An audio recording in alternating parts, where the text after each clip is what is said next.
Goeiemôre, Dok Matt wat praat. Daar is 'n ou studente liedjie waarmee ek groot geword het.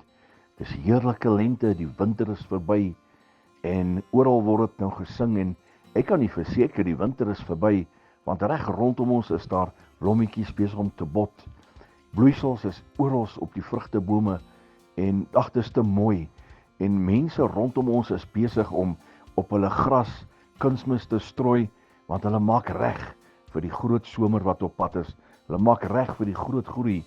En almal wat ek mee praat, het een ding in gemeen. Wanneer kom die reën? Wanneer gaan die reën kom? Jy sien, want as die reën gaan kom, dan gaan jy sien hoe groei my gras. As die reën kom, gaan jy sien hoe hierdie perskes op my bome gaan swel. Nou ek wil vir die seker, die nuwe seisoen in u lewe, is dalk reg vir hom. Alles is reg. Is dit te wagte?